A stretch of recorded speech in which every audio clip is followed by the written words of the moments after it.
Hello! You are watching the Video Voters Guide, organized by the League of Women Voters of Portland.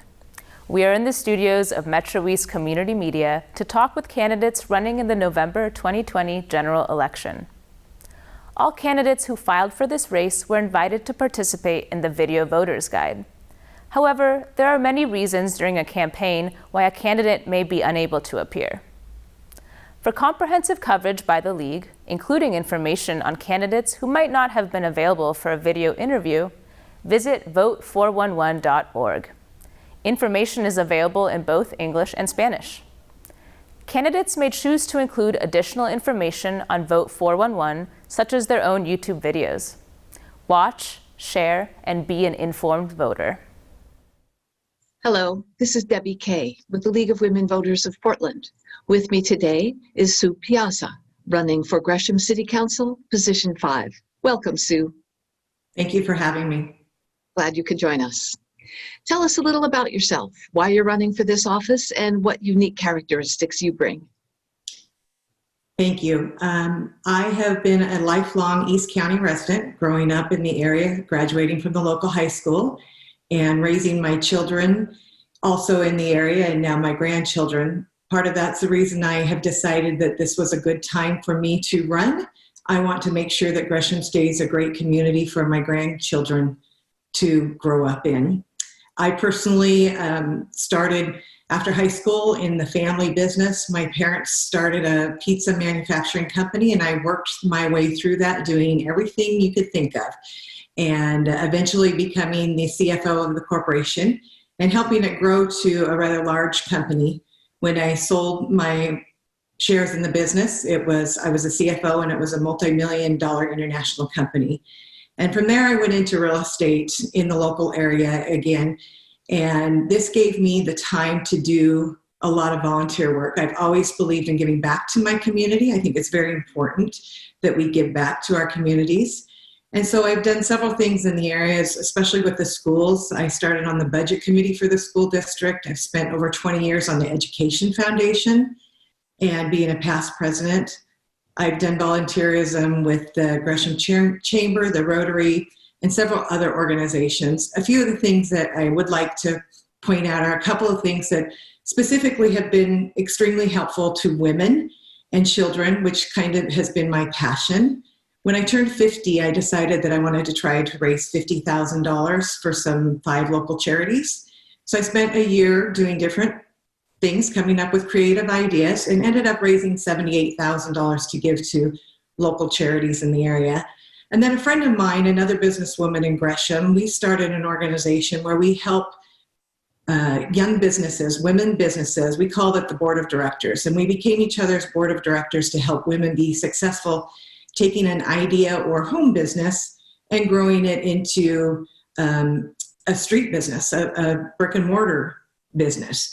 And then most recently, I brought the East County chapter of 100 Plus Women to Gresham. And so once a quarter, 100 plus women of us, we get together and we nominate a local nonprofit. And together with all of our $100 donations, we can see how that makes a difference, and I've given over $10,000 to our local charities every quarter. So in doing all of that, I have a lot of experience in businesses. I have a lot of experience with the nonprofits in the area. And when you combine those together, I think that gives me a unique qualification over anybody else running for this position, along with the fact that I have lived here, worked here, and started businesses in this area my entire life, and I still have a couple businesses in the area today. Thank you. What would be your top 3 priorities what would be your top 3 priorities as council member? When I started running back in January, before COVID, before George Floyd, before Mayor Bemis' resignation, my top 3 priorities were safety, jobs, and parks. It's still pretty much the same, but it's changed a little bit. I think public safety is extremely important. I think it's the most important thing to any city. If you don't have public safety, if your city is not deemed safe, businesses won't build, people won't want to move there. You won't have economic prosperity, and you won't have community. And so I do believe that there are things that we need to do in that area to continue to make sure that we have a very safe city to live in for the people that live here and for our businesses. For our jobs and finances, jobs, that kind of goes along with safety. You need to have a safe city in order for businesses to come in. With COVID, we need to work on continuing to help our small businesses and large businesses that have been affected by COVID, along with those people and businesses that are taking the current COVID hit for the rent. It's great that we have helped the businesses out and not having to pay it, or a home person for their home. But what about that person who's using this one rental home as their source of income and they haven't been able to receive that? So the city needs to work on ways to continue to help those people throughout the coming years, along with how are we going to continue to bring new business and help our small businesses in the area in order to work on the deficit that we are going to have. Unfortunately, businesses are just now starting to close because of COVID. And this is I believe this will continue for at least another year. We are going to see unfortunate happenings to our local businesses, and we are going to see an additional problem with homelessness because of this. Gresham has started a good homeless health advisor services. I think it's a great start, and I would like to see our city continue to work in that area and help empower people and help people to not have a homeless situation. The other area of parks, I am all for parks. As my kids grew up in the area, and I had a son back in the mid-90s that wanted to skateboard and not find a place in this town to skateboard, I understand the need for parks. And I think it's very important. And we've started doing some great things in Gresham around groups getting together and consulting and working towards bettering our parks in the area.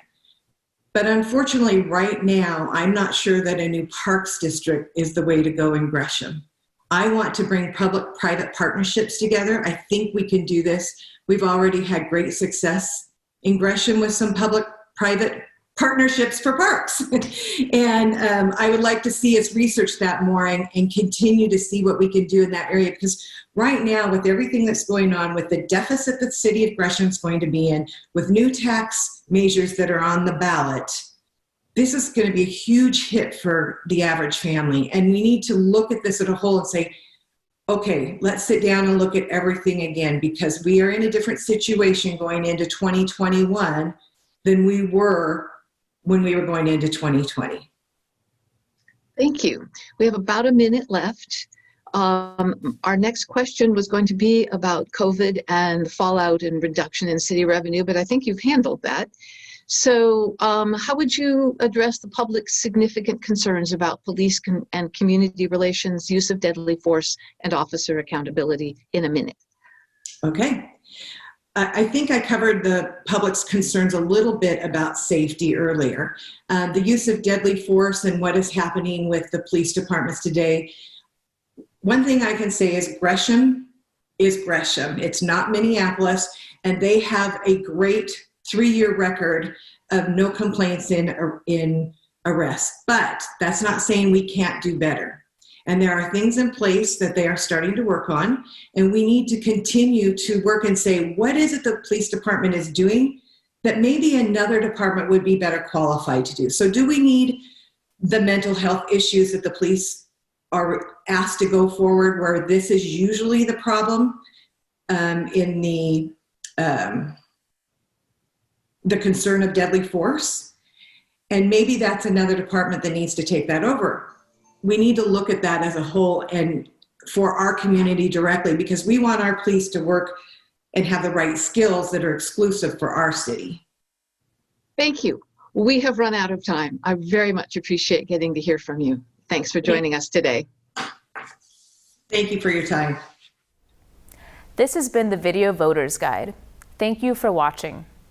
The general election is Tuesday, November 3rd. The last day to register is October 13th. remember to mail your ballot a week ahead or visit a ballot drop location. Be sure to inform yourself about the candidates and ballot measures and exercise your right to vote.